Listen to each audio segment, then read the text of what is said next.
ప్రజాపాలన విజయోత్సవ కార్యక్రమంలో భాగంగా రంగారెడ్డి జిల్లా ఇబ్రహీంపట్నంలోని బాలికల పాఠశాలలో ఇంటిగ్రేటెడ్ రెసిడెన్షియల్ పాఠశాల అనే అంశంపై వ్యాసరచన పోటీలు నిర్వహించారు. ఈ కార్యక్రమానికి ముఖ్య అతిథిగా ఎమ్మెల్యే మల్రెడ్డి రంగారెడ్డి హాజరయ్యారు. ప్రజల ఆలోచనలకు అనుగుణంగా పాలన చేస్తున్న ప్రజా ప్రభుత్వం కాంగ్రెస్ ప్రభుత్వం అని అన్నారు. సంవత్సర కాలంలో అమలు చేసిన సంక్షేమ పథకాలు ప్రజలకు తెలిపేందుకు ప్రజాపాలన విజయోత్సవాలు నిర్వహిస్తున్నట్లు ఎమ్మెల్యే వెల్లడించారు.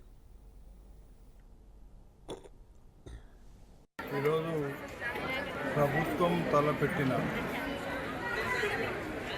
ఈ సంవత్సర కాలంలో ప్రజాపాలనలో చేసినటువంటి కార్యక్రమాలను ప్రజల్లోకి తీసుకెళ్ళి వాళ్ళను ఉత్సాహపరచడం కోసం వాళ్ళలో మనం చేసింది చెప్పడానికి ఈ విజయోత్సవాల పేరుతోని ఈ 9 రోజుల కార్యక్రమాన్ని పెట్టింది మన ప్రభుత్వం.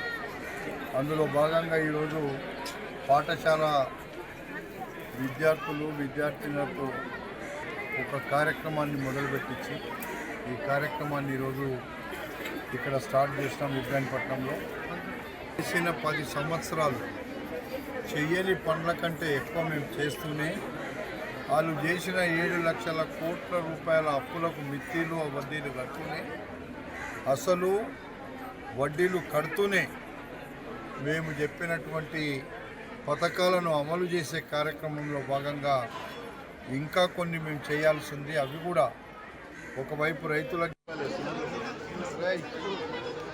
ఇది రాసుకో మీకు ఏదది కేజీబీ నువ్వు పోతున్నావు వాడికి ఎప్పుడు